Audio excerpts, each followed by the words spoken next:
Hello and welcome to today's English lesson. My name is Stuart. In today's lesson, we're looking at emphasizing adjectives. Adjectives we use to emphasize a noun. Let's go to the intro.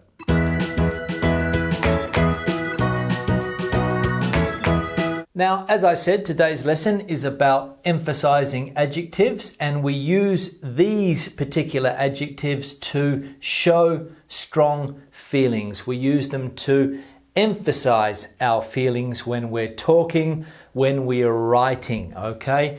To show or emphasize strong feelings. And the structure is basically the adjective and the noun. Now, we can't use every adjective like this. We can only use a limited amount of adjectives, and here are some of them, okay? So we've got absolute, complete, outright, pure, real, total, true, and utter, okay? Now maybe there's a couple more, but these are some of the main ones we use in this particular structure. So absolute, complete, outright, pure, real, total, true, and utter. Now, let's have a look at some example sentences and we'll see how we use these adjectives to emphasize, okay? To show those feelings, whether they're our feelings or somebody else's feelings, we can use these adjectives with the noun. So, the first example that we have is, I like some of his songs, but most are complete rubbish, okay? I like some of his songs, but most are complete rubbish. Now we know that when we buy a CD or when we buy somebody's album, if you're old enough to remember albums, but if we buy a CD normally, there's 10 or 11 songs, maybe 12, and you normally like 3 or 4 songs, maybe 2 or 3 maximum, and the rest are normally okay. But in this particular case, this album that I bought, some of the songs were great, but the rest were complete rubbish songs. So I'm emphasizing my feelings here with regard to this particular CD that I bought, or the album that you buy on iTunes or wherever you buy music nowadays, okay? So some of the songs were okay, but most were complete rubbish. So what we'll do is we'll just highlight the two in question, okay? Complete rubbish, okay? The next one, eating an ice cream on a hot day is pure bliss, okay? Pure bliss. Eating an ice cream on a hot day. So when it's really hot and you're in the street and you feel like something cool to cool you down, there's nothing like an ice cream on a hot day.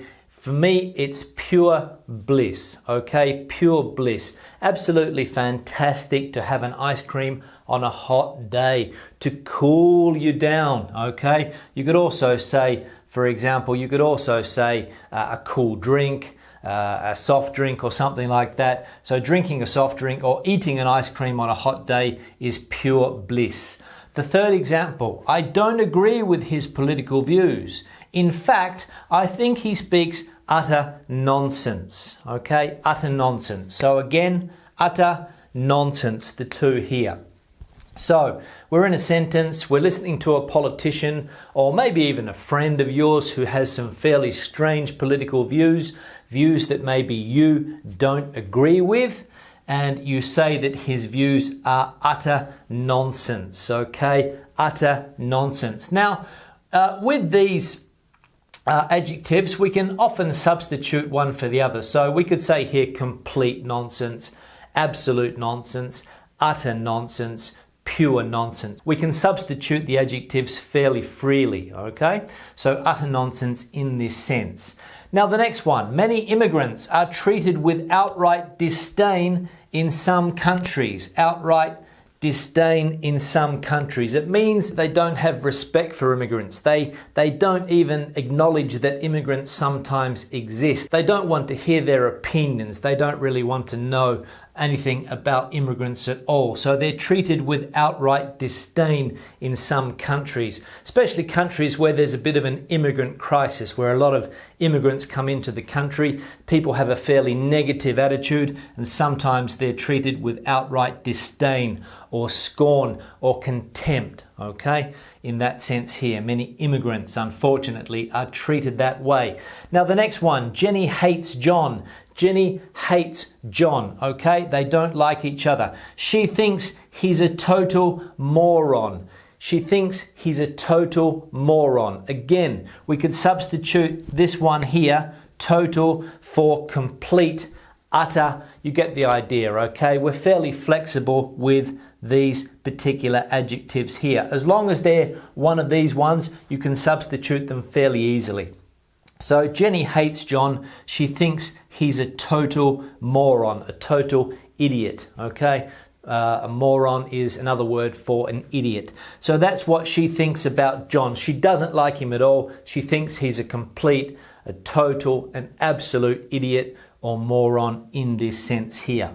And the last one, the contents of the document must be treated with absolute secrecy, okay? Absolute secrecy. Again, absolute, total, utter secrecy. You get the idea. So with absolute secrecy, no one must know what is in the document, okay? It's a secret. So we have to keep the contents of the document guarded, and we need to guard them or treat them with absolute secrecy, okay? So these are some examples of how we can use these emphasizing adjectives in sentences to show strong feelings when we're speaking or writing. Now, thank you very much for watching the lesson. If you have any questions or comments, please leave them in the section below. Remember to give the video a thumbs up if you liked it. Share the video, please, with your friends on social media. I'll see you in the next English lesson. Have a good day. Bye.